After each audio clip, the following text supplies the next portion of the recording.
Meme talk number 3. 9 words every child needs.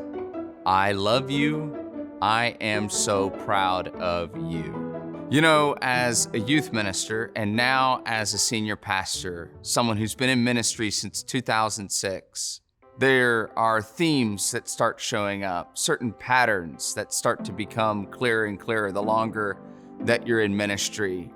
One of those is that most of the time when someone seems to be really tripped up in their life, especially if they're of adult status, let's say, when they look back, so many of the issues that plague us rarely are things that happened as adults. In fact, it seems, at least in my ministry experience, they're usually uniquely tied to experiences that we had as children. Experiences that we had as children. Things that were said to us as children, and moreover, the things that were never said to us as children. One of the things that I discovered is that there is this longing and this need in not only children, but as they transition into adulthood. It's the desire to hear the 9 words that we all spend most of our lives chasing.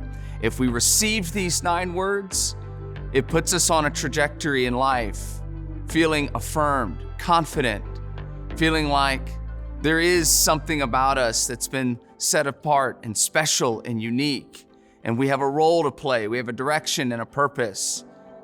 However, when those 9 words are never spoken, they can also leave us empty and hollow, uncertain and unsure of ourselves, our worth, and our value. Those 9 words are quite simple.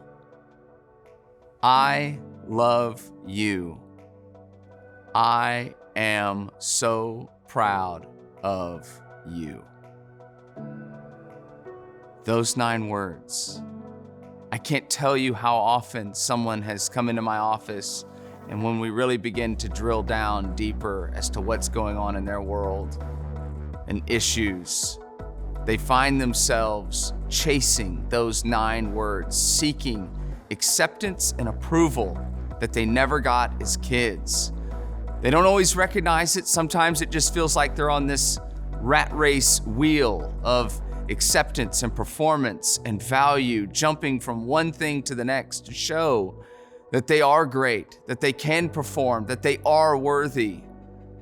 So often never getting to the root cause of what is that hole that's in their heart. And if you're hearing me, you're on one of 2 ends of the spectrum, quite possibly. Maybe now you're an adult and you never heard those 9 words. Our Heavenly Father is very different than our earthly fathers. His words are true.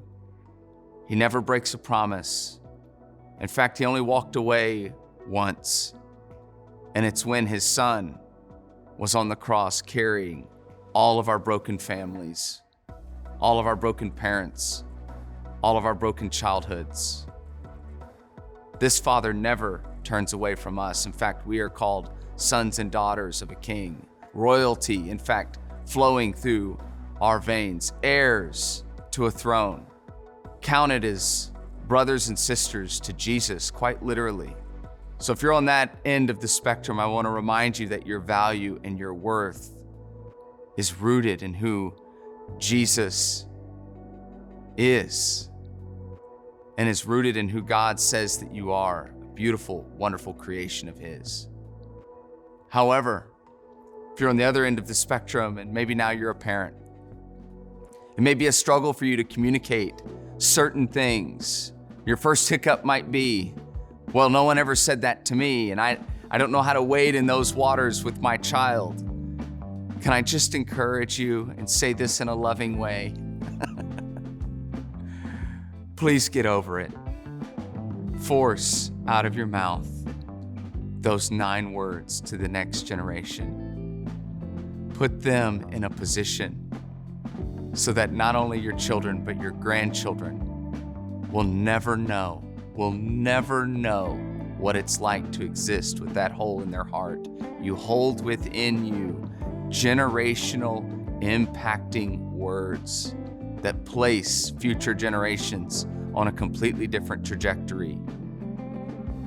Those 9 words have such power, and it may be hard, it may be difficult, it may even come out awkward at first, but I promise you, if you'll say those 9 words more often, sons and daughters begin to hear their value and their worth, not just in their external looks, not just for their brains, but that they have value because they are yours. They are loved because they are yours. And you explicitly let them know that reality. And in doing so, you're beginning to open up for them just a glimpse, just a taste of the depth of the love and the acceptance that they have in their Heavenly Father. I love you. I am so proud of you. Share that today and receive that from your Heavenly Father today.